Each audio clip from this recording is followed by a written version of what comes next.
What's up, you guys? Welcome to today's video. We have a very special guest today. So recently I was on the Tamron Hall show, and so was Morgan, who you are about to meet. She was sentenced to prison after the overdose death of her best friend, Justin.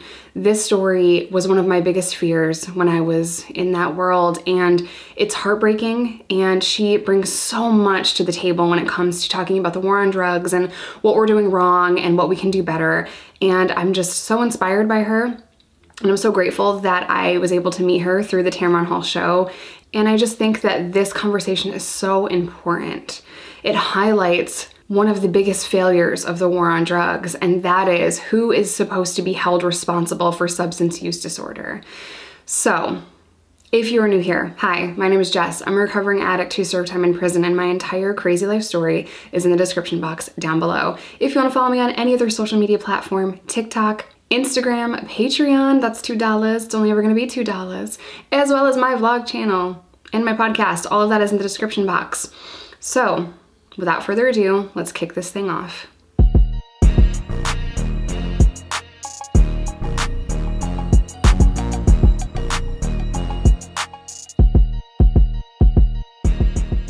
Welcome to the show, Morgan. Thank you so much for coming on. Thank you for having me. Hello. You're welcome. We were on the same episode on the Tamron Hall show, and when I was watching backstage, I was like, she has to come on the channel. The Ride or Die crew has to meet her. Your story just touched my heart, and I was trying not to cry because I was going on TV right after you. So I had a 10-second break, and I say 10 seconds, and I'm like, fuck, like I'm crying. So man, tell everyone where you're from and why you went to prison. I'm from Portland, Oregon, and I went to prison for the overdose death of my best friend. It's a federal charge called drug delivery resulting in death. Oregon just decriminalized drugs. So that was very recent. You've been out of prison for 3 years. So that wasn't a thing when you were using, but also this is the federal government. So even if you had been arrested today, do you think the feds would have still picked this up? They still could under law, but Oregon, the District of Oregon, the federal judicial system there has mostly stopped using these laws. Luckily, they sort of realized that they were inefficient. Now they won't come out and say that, right? But in like 2012, 13, 14, they were using them a lot. And they were like doing PowerPoints all across the nation. Like, look at this cool prosecutorial tool we have. But then someone realized it was just sending people like me to prison. Like people want to think it's being reserved for kingpins or big bad drug dealers. I was a middleman, and it was my best friend. Walk me through that day, and maybe the day before, of everything that happened, in the 24 hours leading up to it, and the moment you realize that you're going to jail for this. Okay, so an important context is my mom had just died of a prescription drug overdose. She was a military veteran and was under the care of the VA and had an insane prescription load, one that she would never have now because the guidelines have changed. But those changes did not come in time for her. So that December, I found her dead from an overdose in her bed. You found her? I did. Oh, girl. And so, I called 911. I was an EMT. Before I got my first felony, I had gotten my EMT. And so I knew what to do, at least. I did my best, but she was gone. I found her too late.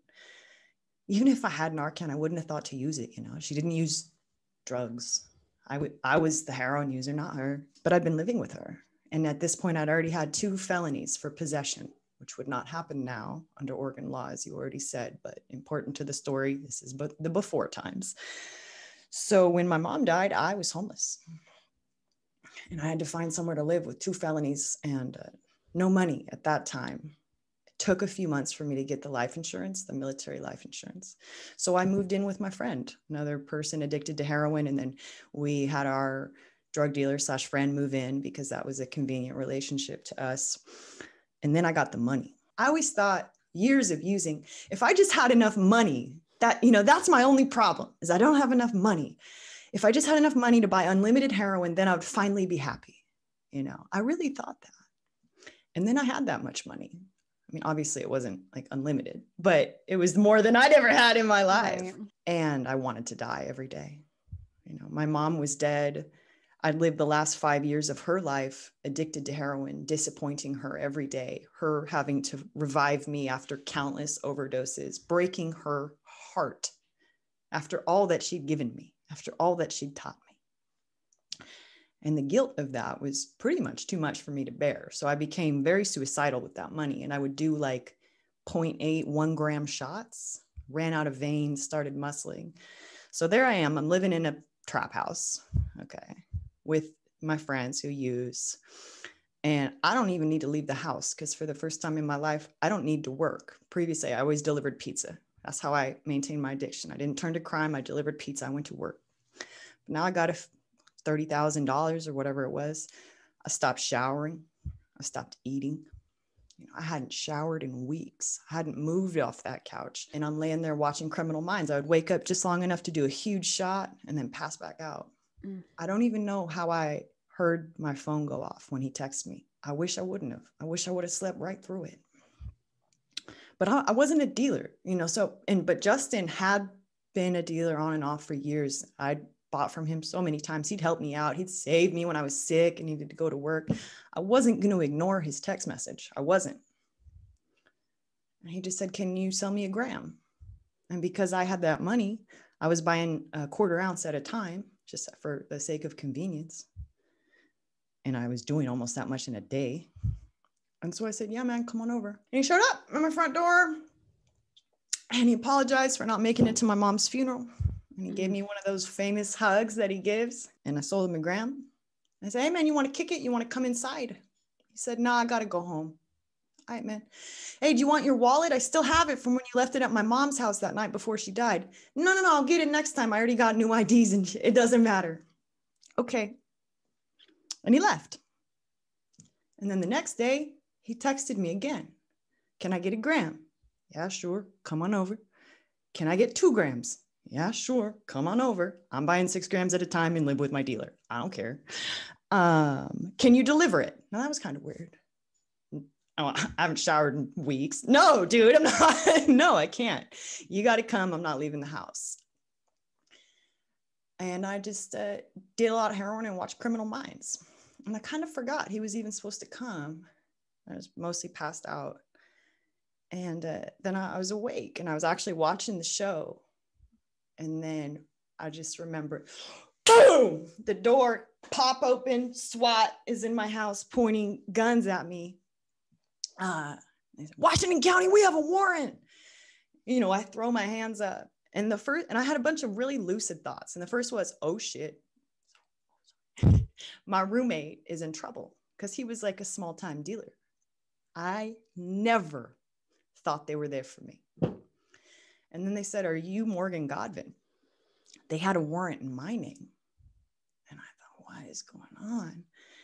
And then they put the handcuffs on me and said I was being arrested for the overdose death of Justin DeLong.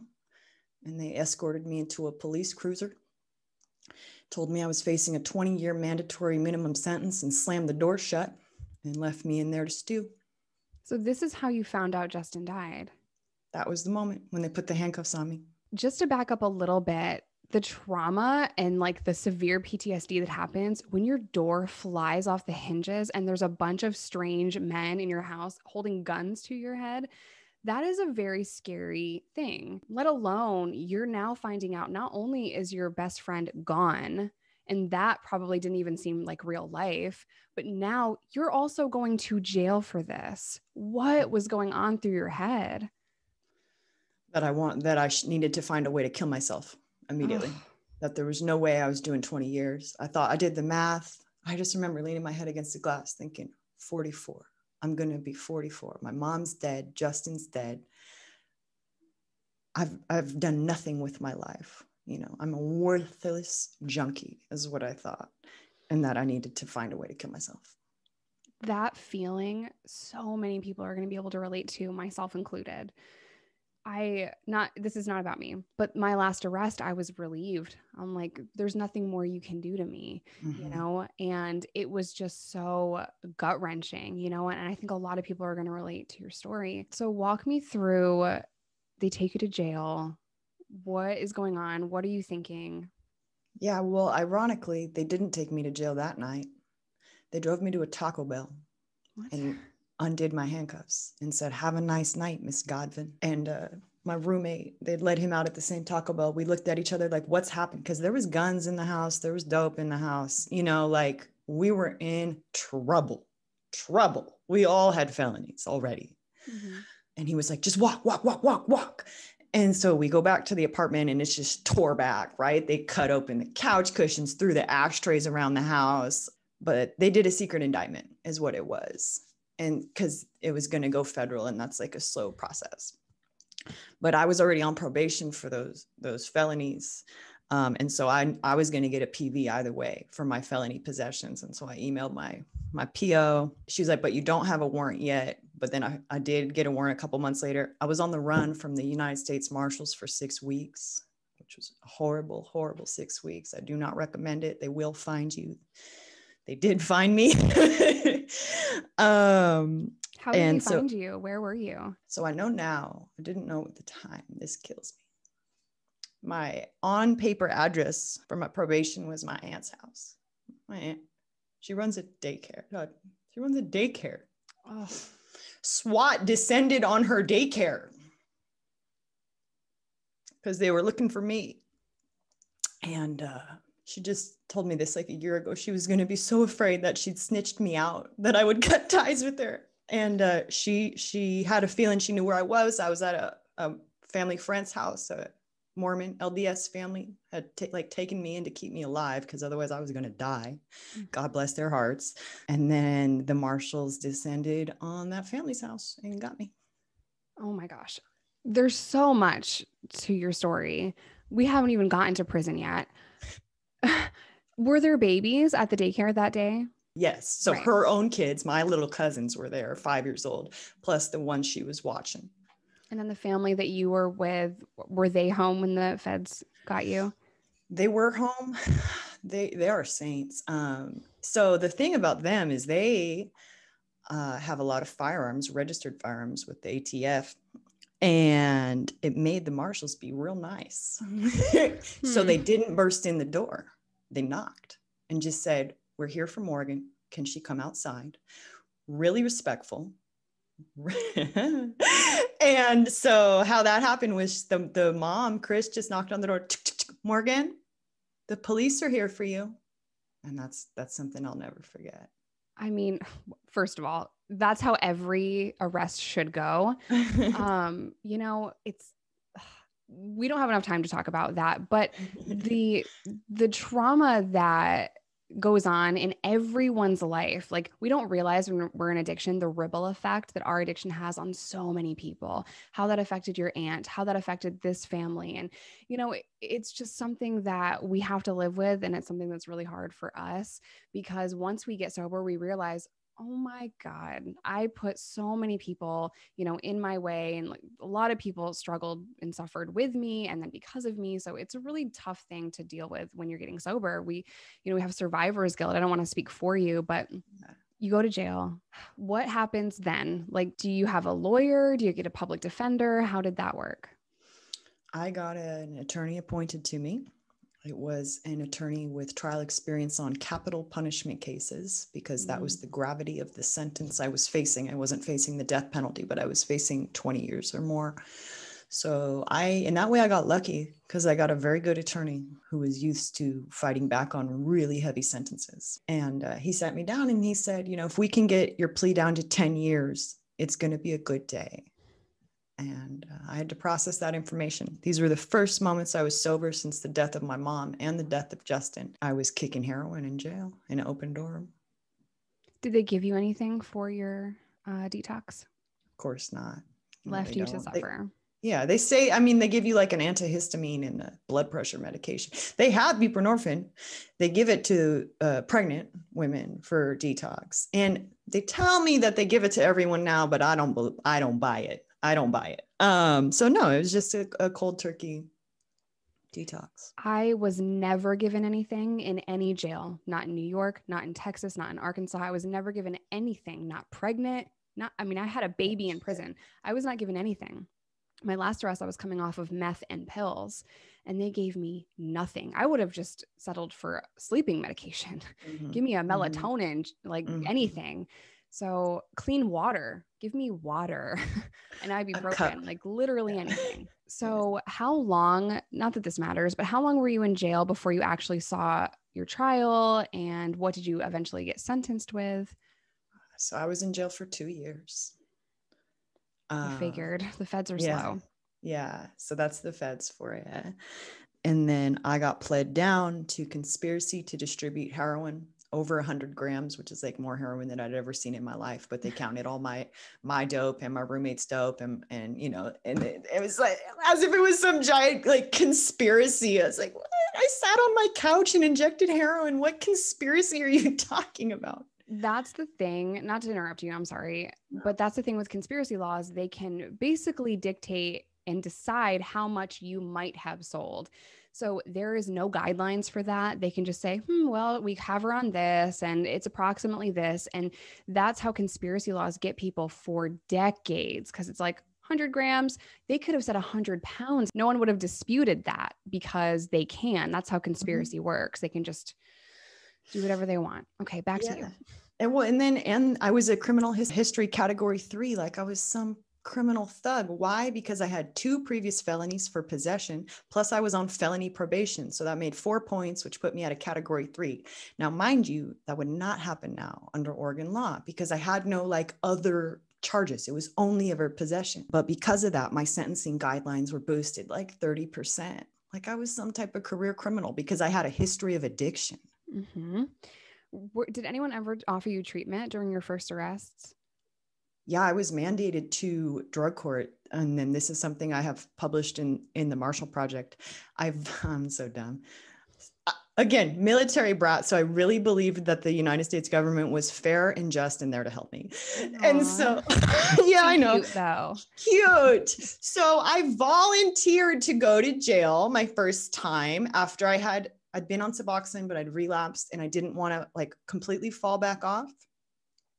And so I like did my hair and makeup. I'm super cute in my mugshot. And I go to jail and I'm like, hi, please take me to custody.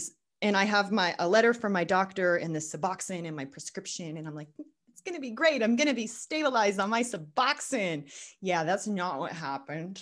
Did they not let you have it? No, they made me kick cold turkey for 7 days and then put me back out on the same street that I came from.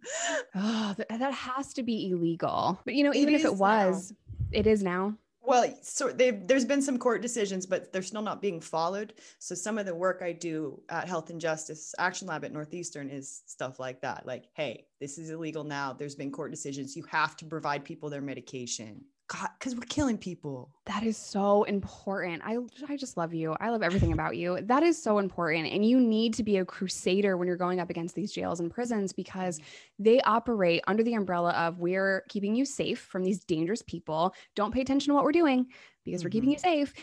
But we're abusing people. We're hurting people. We're neglecting people. We're not allowing them to have medication. There's no therapy. There's no programs. Like it's so gut-wrenching when you know firsthand what the conditions in prison and jail are. So what was your sentence? I was sentenced to 60 months. I was very, very fortunate. I mean, that's 5 years, right? Yeah. So me too. You're so lucky. And I was so lucky too when I heard 5 years. So the feds have 80%. 85%. So you did? I did 54 on 60, but my final 12 months were community confinement. So I had 6 months at a halfway house, 6 months on an ankle monitor. And that's something that the feds actually do well, better than a lot of states. Yeah. So the feds will release you to a halfway house. And then the terms of the halfway house, you have to get a job. Do they help you find a job? Yeah. Okay.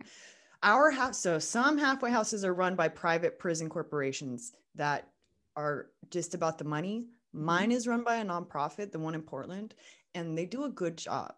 It's not enough because people coming out of prison still have so many barriers, technology, felony, can't get a job, but within the confines of the circumstance, they do a lot to help us out. Right. And that's something the state does not do. The state pushes you out. They'll give you some gate money and a bus ticket. And they're like, good luck. Don't come back. Actually, they don't say don't come back. They say, I'll hold your mail for you. See you when you get back. Yeah. See you next time. Thanks, homie. Was it a really shocking moment to get sentenced to 60 months when you were thinking that you were going to get 20 years? I'd signed a plea for 5 years long before. Okay. And it just took a long time to get sentenced. So in the federal system, it's a little bit quirky because you can sign a plea, but the judge still decides. So she can go below. I had a female judge. She can go below, she could go above. And I had a very unique circumstance. And I got to recognize my privilege here because the prosecutor, the AUSA, asked the judge to sentence me below my plea, said that further incarceration would not benefit me. And Justin's mom testified at my sentencing and was not asking for any incarceration. But that charge, I was still getting sentenced according to the offense level of drug delivery resulting in death. So my sentencing guidelines range was so high that the judge could not, in good faith, sentence me to only 24 months or 36 months. So she stuck with the plea, the 60 months. Which broke my heart because I thought I was going to get less. Right. But still, I personally do not believe you should have seen a single day of prison for that. The weird thing is that you heard his text message, that you woke up, that you gave him that. Like it all, I'm a firm believer in that everything happens for a reason, no matter how tragic and how hard, and as gut-wrenching as losing Justin was and going to prison was, you have done so many positive things after prison because of your loss and because of everything you've went through. So can you tell everyone what you're doing now and where they can find you and everything that you want to share about the positive stuff that's happened since then? Yeah, I think it's funny. I say I'm glad I went to federal prison and not state because it really opened up my horizons. I made friends all over the world. Now I do a lot of federal justice stuff, on the federal level. I have contact with my United States senators. So now what I'm doing now, first and foremost, I'm a student. I go to the OHSU PSU School of Public Health. Why public health? Because drug policy is a subset of public health. I am a commissioner on my state's Alcohol and Drug Policy Commission. I was a long-term volunteer on the Yes on 110 drug decriminalization treatment funding campaign. And now I've been appointed by the Oregon Health Authority to the council, the Oversight and Accountability Council, that's going to distribute the grants. So we're using our marijuana tax revenue and we are creating a treatment infrastructure with it. And I am one of 21 Oregonians who will decide where every dollar of that money goes. I am so fucking proud of you.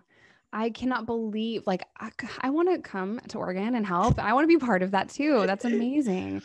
But I think the things that Oregon is doing, it's going to change lives. It's going to save lives, and every state needs to follow. So when I was first reading that Oregon changed the drug policy, I was crying. I had goosebumps because this is something that people don't understand. The most common drug charge is for possession, so they're still saying that you could end up in jail, but first we're going to see if we can get you treatment. It's not, oh, you have some drugs. Okay, go on about your life. No, we're going to try to get you the help that you need. And then if we can't do that, and if you continue to get caught for this, then jail. But we're going to try.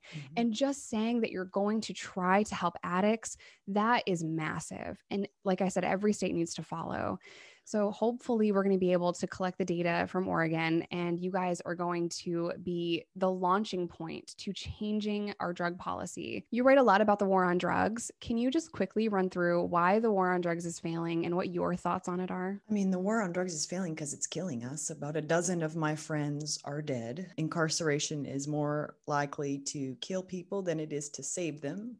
That's anecdotally maybe like 20% of people that have contact with the criminal justice system find recovery that way. I think maybe you and I might be in that, but we are the minority. So the majority of people are harmed.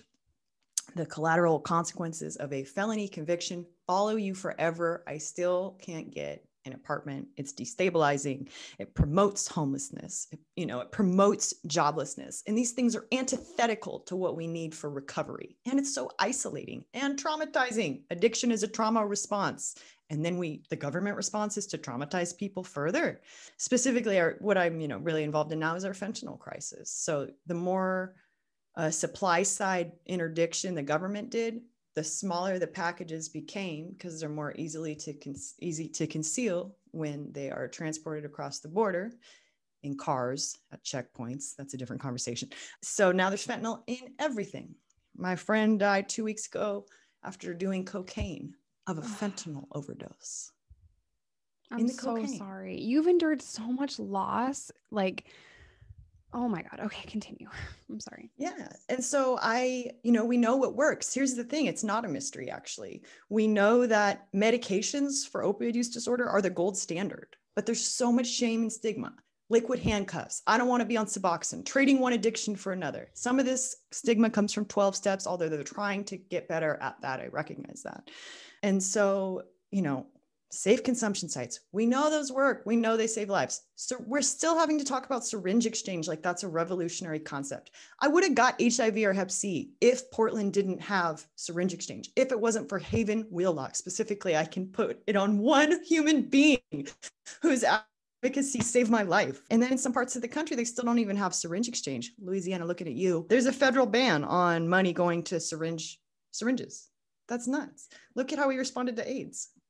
The idea that you're trading one addiction for another and you shouldn't be on Suboxone or needle exchanges.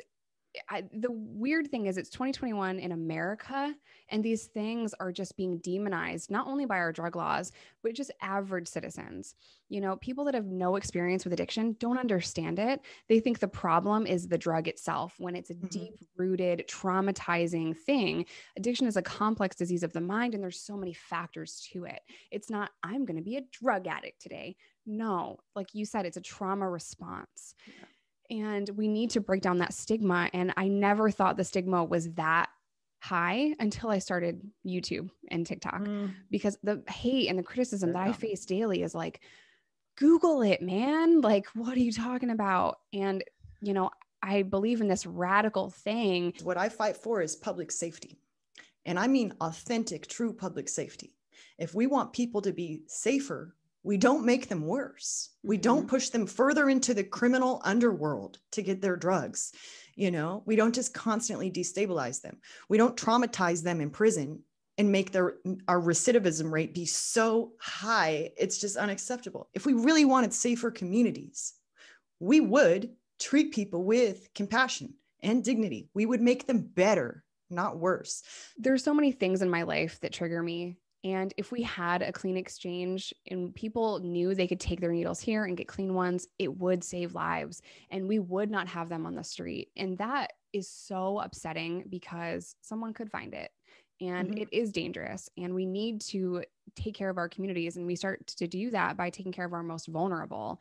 Homeless, mental health issues, and substance use disorder, that is our most vulnerable population. And you judge a society by how they treat their most vulnerable. And if you're treating them like trash and expecting them to overcome all of these hurdles and obstacles, you're failing.